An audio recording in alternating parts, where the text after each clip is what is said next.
Video देखने से पहले चैनल को सब्सक्राइब कीजिए और अगली वीडियो की नोटिफिकेशन पाने के लिए बेल आइकॉन दबाइए। Good morning students. देखो, आज की क्लास में हम बात करेंगे क्वांटम मैकेनिक्स की या क्वांटम यांत्रिकी की। देखो, उससे पहले एक बात बताना चाहता हूँ, अगर आपके फ़ोन में वीडियो क्वालिटी ख़राब आ रही है, ये जो लिखा हुआ है वो ब्लर हो रहा है, तो आपके राइट साइड में जो 3 डॉट दिख रहे हैं उस पर क्लिक कीजिए और क्लिक करने के बाद उसमें जो क्वालिटी का ऑप्शन है उसमें 480p यानी कि 480 पिक्सल को सेलेक्ट कीजिए तो आपकी क्वालिटी अच्छी हो जाएगी।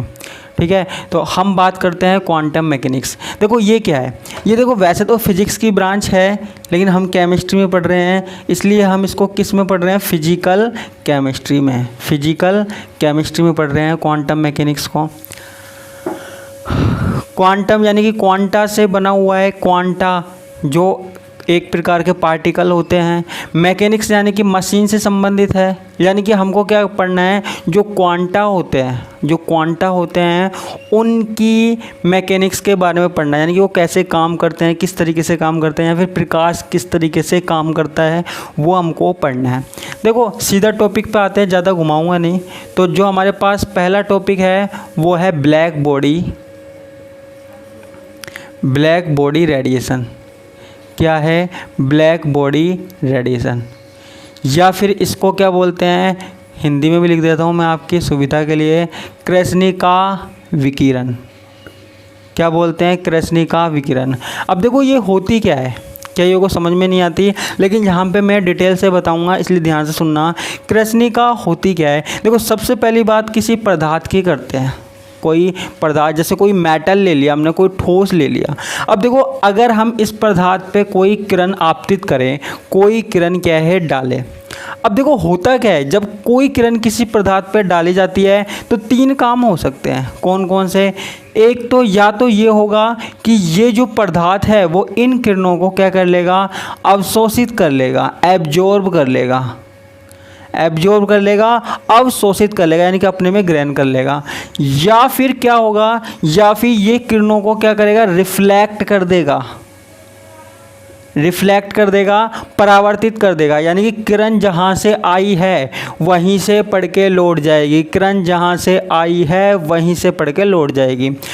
और एक काम क्या होता है? एक काम ये होता है, ये ट्रांसमिट कर देता है। ये क्या कर देता है? ट्रांसमिटेड, यानी कि किरणों को अपने आर पार होकर जाने देता है, तो उसको क्या बोलते हैं? ट्रांसमिशन बोलते हैं। ट्रांसमिट हो जाता है यहाँ से। अब देखो, यहाँ पे 3 चीज़ें हो गई, एब्जॉर्ब, रिफ्लेक्ट, ट्रांसमिट। किसी पदार्थ में 3 चीज़ें होती है जब हमारे पास क्या होता है, किसी पदार्थ के ऊपर प्रकाश की किरण आपतित होती है या कोई विकिरण आपतित होती है।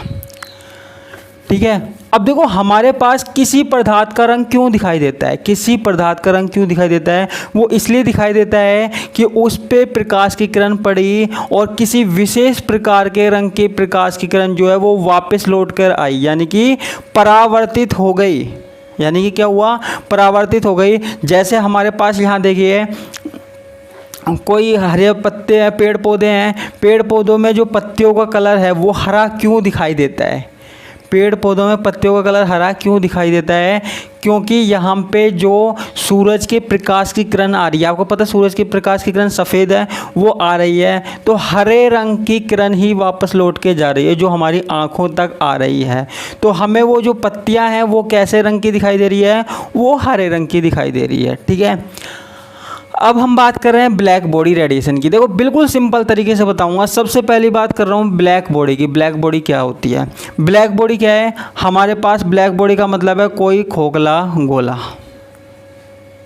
ये हमारे पास क्या है? कोई खोखला गोला है। ये मैंने क्या है? कोई खोखला गोला बना दिया।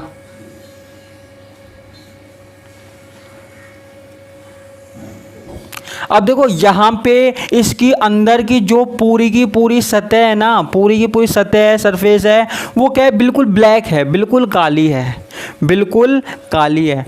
अब देखो, यहाँ से मान लो हमने कोई किरण प्रवेश करवाई, कोई किरण प्रवेश करवाई, यानी कि एंटर करवाई। कहाँ से? ये जो छेद है ना यहाँ पे, इसमें से करवाई। तो अब ये जो किरण है वो इस तरीके से, इस तरीके से, इस तरीके से, इस तरीके से, इस तरीके से यहाँ पे इस तरीके से टकराकर ऐसे परावर्तित होती रहती है, ऐसे परावर्तित होती रहती है। और पूरी की पूरी क्या है यहाँ पे, ये जो काली वाली सतह है ना, उसके द्वारा अवशोषित कर ली जाती है। आपको पता है जो काला कलर होता है वो किरणों को अवशोषित कर लेता है जल्दी, और जल्दी गर्म हो जाता है। इसलिए तो क्या होता है कि धूप में भी हमारे बाल काले हैं या हम काले कपड़े पहनते हैं गर्मियों में, तो हमारा शरीर जल्दी गर्म हो जाता है काले कपड़े पहनने से, क्योंकि काला कलर क्या है, सारी किरणों को अवशोषित कर लेता है। ठीक है, पहली बात। अब देखो, जैसे ये अवशोषण होता है, अवशोषित होती है, वैसे ही इसको उत्सर्जित भी करवाया जा सकता है। कैसे? अब देखो, कृष्णिका विकिरण, कृष्णिका का मतलब समझ में आ गया, कोई खोखला गोला है जिसमें यहाँ छिद्र है, यहाँ कोई किरण प्रवेश करवा सकते हैं। समझ में आ गया? ठीक है। अब देखो, हमने क्या किया, इसको टेम्परेचर दिया, इसको हीट दी, यानी कि हमने कृष्णिका को गर्म किया, कृष्णिका को गर्म किया। अब गर्म करने के बाद क्या हुआ, यहाँ पे ऊर्जा, एनर्जी निकलेगी। सीधी सी बात है यार, कणों के मध्य एनर्जी निकलेगी। ठीक है, किसी भी चीज़ को गर्म करते तो एनर्जी तो निकलती है, सीधी सी बात है, एनर्जी निकलती है ना। जैसे हम पानी को गर्म करते हैं, पानी में भी कणों की गति बढ़ जाती है, ऊर्जा बढ़ जाती है, एनर्जी बढ़ जाती है। तो क्या होता है, पानी के कण भी इधर उधर गति करने लग जाते हैं, उनकी एनर्जी बढ़ जाती है। तो ऐसे ही यहाँ पे भी जो हैं उनकी ऊर्जा बढ़ जाएगी। यहाँ से भी क्या होगा, विकिरण निकलने लग जाएगी। किससे निकलने लग जाएगी? कृष्णिका से विकिरण निकलने लग जाएगी।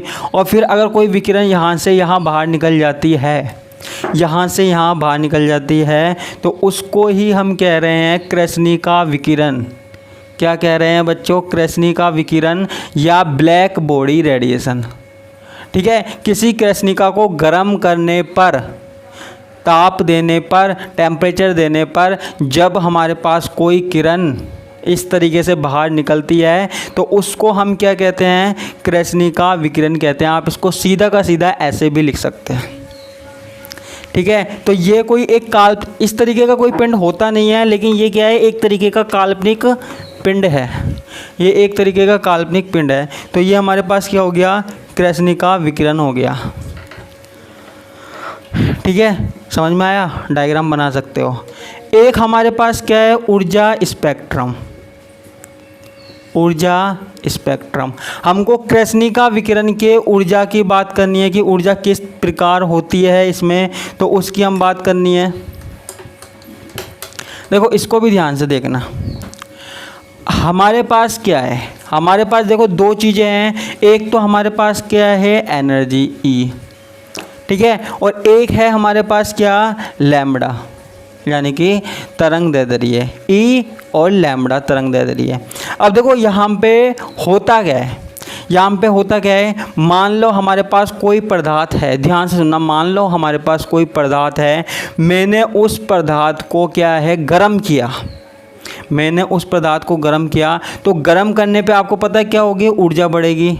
ऐसे ऊर्जा बढ़ेगी, ऊर्जा बढ़ेगी, बढ़ेगी, बढ़ेगी, बढ़ेगी, बढ़ेगी, लेकिन एक निश्चित टाइम के बाद, एक निश्चित सीमा के बाद ऊर्जा बढ़नी रुक जाएगी, ऊर्जा नहीं बढ़ेगी। उसके बाद क्या है? कम होने लग जाएगी।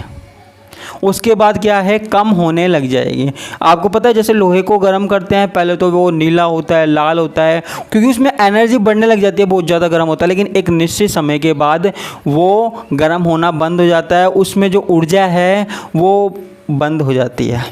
ठीक है, लेकिन लैम्बडा बढ़ती रहेगी हमेशा। लैम्बडा जो तरंग दैर्ध्य है वो हमेशा बढ़ता रहेगा, मतलब यानी कि उसमें से विकिरण तो निकलते रहेंगे, ऊर्जा बढ़नी बंद हो जाएगी लेकिन विकिरण निकलते रहेंगे। ठीक है, तो एक निश्चित समय के बाद क्या होगा? यहाँ पे घटने लग जाएगा। जैसे मान लो मैंने यहाँ पे ले लिया 2000 केल्विन। अब क्या हुआ? मैंने किसी पदार्थ को यहाँ से गर्म किया, गर्म किया, गर्म किया। अब मैंने कितने पे किया? अब मैंने किया 1750 केल्विन पे। कितने पे किया बच्चों? 1750 केल्विन पे किया। तो गर्म किया, गर्म किया, गर्म किया, गर्म किया, और ये देखो सीधी सी बात है, जिसको कम गर्म करेंगे उसको कम एनर्जी मिलेगी, जिसको ज़्यादा गर्म करेंगे उसे ज़्यादा एनर्जी मिलेगी। ठीक है। एक तो हम धीमी गैस पे पानी को गर्म कर रहे हैं, तो जो उसके अणु है, मॉलिक्यूल है, वो धीरे धीरे जा रहे हैं, और एक हम तेज़ गैस पे गर्म कर रहे हैं तो उसके जो मॉलिक्यूल है वो तेज़ तेज़ जा रहे हैं, सीधी सी बात है। तो यहाँ पे भी हमने क्या है, कम पे किया तो क्या है, ऊर्जा कम मिलेगी, ऊर्जा कम होगी, और एक निश्चित टाइम के बाद हमारे पास बढ़ने के बाद ये घटने लग जाएगी। निश्चित टाइम यहाँ पे क्या हो गया, इसका लैम्बडा मैक्सिमम क्या हो गया, ये हो गया। ठीक है। अब मैंने क्या किया, 1500 केल्विन टेम्परेचर ले लिया, ये मैंने 1500 ले लिया। अब तीसरी चीज़ क्या हुई इसमें, तीसरी चीज़ क्या हुई, फिर देखो सीधी सी बात है, टेम्परेचर कम हुआ तो एनर्जी क्या है, कम हो गई, एनर्जी कम हो गई, और फिर मैंने क्या है, दोबारा से इसको किया तो एनर्जी और कम हो गई।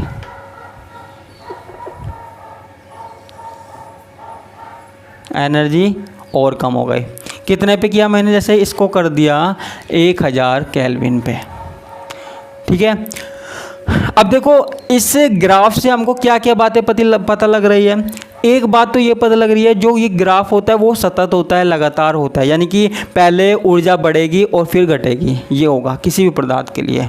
दूसरी बात देखो, अगर हम टेम्परेचर बढ़ाते जाते हैं, देखो सीधी सी बात है, ये लैम्बडा है, लैम्बडा देखो 2000 केल्विन पे लैम्बडा ये है, लैम्बडा मैक्सिमम। ठीक है। ये क्या है, लैम्बडा मैक्सिमम है। एनर्जी का मान जब सबसे ज़्यादा होगा उसको हम बोल रहे हैं लैम्बडा मैक्सिमम। क्या बोल रहे हैं बच्चों, लैम्बडा मैक्सिमम। तो जब भी हमारे पास लैम्बडा मैक्सिमम ज़्यादा होगा, मैक्सिमम होगा, तो हमारे पास देखो लैम्बडा मैक्सिमम, ये भी हमारे पास लैम्बडा मैक्सिमम, ये भी लैम्बडा मैक्सिमम, सब हमारे पास क्या है, लैम्बडा मैक्सिमम है। 2000 केल्विन के लिए ये वाला है, 1750 के लिए ये वाला है, 1500 के लिए ये वाला है, और 1000 के लिए ये वाला है। ठीक है। अब आप ये देखो, अगर हमारे पास टेम्परेचर कम होता जाता है, पहली बात तो मैंने बता दी कि जो हमारे पास स्पेक्ट्रम होता है, ये ग्राफ होता है, वो सतत होता है, यानी कि लगातार होता है, यानी कि पहले ऊर्जा बढ़ेगी और फिर घटेगी, पहली बात। दूसरी बात, जैसे जैसे हम टेम्परेचर को बढ़ाते जाते हैं, जैसे हमने टेम्परेचर को बढ़ाया, पहले हमने 1000 लिया, फिर 1500, 1750, फिर 2000। हाँ ठीक है, उल्टा भी कर सकते हो आप, जैसे कि कम कर रहे हो टेम्परेचर, लेकिन धीरे धीरे बढ़ेगा ही। तो देखो टेम्परेचर बढ़ने के साथ साथ क्या होता है, ये देखो, इसमें सबसे उच्च मान जो था, वो क्या है, यहाँ आया, कम तरंग दैर्ध्य पर ही आ गया। देखो कम तरंग दैर्ध्य पे आ गया। अब इससे कम टेम्परेचर में जो सबसे उच्च मान है वो थोड़ा सा ज़्यादा पे आया, 1500 पे ये और ज़्यादा पे आया, 1000 पे ये ज़्यादा आ गया। यानी कि यहाँ पे क्या हो रहा है कि टेम्परेचर बढ़ाने पर लैम्बडा का मान क्या हो रहा है, कम हो रहा है। ये जब भी टेम्परेचर बढ़ेगा, टेम्परेचर बढ़ने पर लैम्बडा मैक्सिमम का मान कम हो रहा है, लैम्बडा मैक्सिमम बढ़ेगा। लैम्बडा मैक्सिमम जब बढ़ रहा है, कब बढ़ रहा है, जब हमने टेम्परेचर कम किया। देखो एक बात ध्यान रखना कि जब भी हमारे पास टेम्परेचर इंक्रीज होगा, टेम्परेचर क्या होगा, इंक्रीज होगा, यानी कि बढ़ेगा, तो टेम्परेचर इंक्रीज होने पर लैम्बडा मैक्सिमम क्या होगा, घटेगा। क्या होगा, लैम्बडा मैक्सिमम घटेगा। देखो घट रहा है ना, ये सीधी सी बात है, घट रहा है, ये लैम्बडा मैक्सिमम घट रहा है। जब ज़्यादा टेम्परेचर दिया, 2000 केल्विन दिया, तो लैम्बडा मैक्सिमम देखो यहाँ आया, लैम्बडा मैक्सिमम के इस मान पे। जब कम दिया तो थोड़ा सा बढ़ गया, जब यहाँ दिया तो थोड़ा सा और बढ़ गया, यानी कि इस तरीके से होता है। ये बात समझ में आई। अब देखो हमारे पास क्या हो गया, ऊर्जा स्पेक्ट्रम भी हो गया। किसका ऊर्जा स्पेक्ट्रम हो गया, कृष्णिका विकिरण का। और जो हमने मोस्ट बातें थी इसमें वो मैंने बता दी। अब देखो कृष्णिका विकिरण के कुछ नियम होते हैं, कुछ रूल फॉलो होते हैं। इसमें कौन कौन से होते हैं, एक तो हमारे पास क्या है, स्टीफन का नियम या स्टीफन बोल्ट्जमान का नियम। स्टीफन बोल्ट्जमान का नियम देखो शॉर्ट में बताऊंगा, ध्यान से देखना। अब स्टीफन बोल्ट्जमान का नियम क्या होता है, स्टीफन बोल्ट्जमान का नियम क्या कहता है कि कोई कृष्णिका है, जैसे ये कृष्णिका है, है ना, जो मैंने बनाई थी। इसके इकाई सतह के क्षेत्रफल, कुछ भी मीटर स्क्वायर हो सकता है, उसके इकाई क्षेत्रफल से जो विकिरण निकलती है या विकिरण की ऊर्जा होती है, ठीक है। क्या कह रहे थे, स्टीफन का नियम क्या कहता है कि किसी कृष्णिका के इकाई क्षेत्रफल से जो ऊर्जा निकलती है या फिर जो विकिरण की दर होती है या ऊर्जा होती है, वो टेम्परेचर के चतुर्थ घात के समानुपाती होती है, यानी कि T की घात 4, परम ताप की चतुर्थ घात के समानुपाती होती है। सिर्फ इतनी सी बात याद रखनी है, यानी कि अगर हमें एनर्जी निकालनी है कृष्णिका के किसी एकांक क्षेत्रफल की, तो हमको मानना पड़ेगा वो किसके बराबर होती है, T की घात 4 के, टेम्परेचर के 4 के चतुर्थ घात के समानुपाती होती है।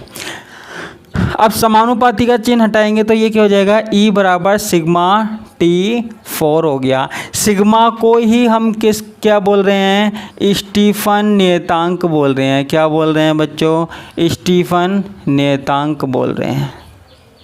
क्या बोल रहे हैं, स्टीफन नियतांक। और स्टीफन नियतांक का मान क्या होता है, स्टीफन नियतांक का मान होता है 5.669 इंटू 10 की पावर -5। इसकी जो इकाई मैं बता देता हूँ, अर्ग, इसकी इकाई होती है अर्ग सेकेंड इनवर्स सेंटीमीटर -2, उसके बाद केल्विन -4, केल्विन -4 इसकी ये क्या है, यूनिट होती है किसकी, स्टीफन नियतांक की। तो ये हमारे पास स्टीफन का नियम हो गया। अब इसमें एक और नियम है, कौन सा नियम है बच्चों, वीन का विस्थापन नियम है। वीन का विस्थापन नियम है, वो और देख लेते हैं। वीन का विस्थापन नियम, डिस्प्लेसमेंट लॉ ऑफ वीन। अब ये क्या कहता है, वीन का विस्थापन नियम क्या कहता है, अभी तक आपने जो देखा, देखो जो मैंने बात अभी बताई थी ना, अभी बताई थी वो ही है। देखो ये क्या कहता है, मैंने आपको क्या बताया था ग्राफ में, मैंने आपको ग्राफ में ये बताया था कि हमारे पास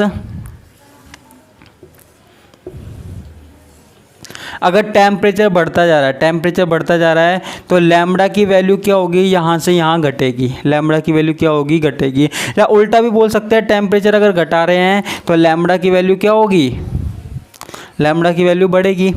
ठीक है, तो अगर हमारे पास लैम्बडा जो मैक्सिमम है, लैम्बडा मैक्सिमम का मान बढ़ाना है, यानी कि लैम्बडा को उधर की तरफ ले जाना है, तो हमको किसकी वैल्यू कम होनी चाहिए, किसकी वैल्यू कम होनी चाहिए, टेम्परेचर की।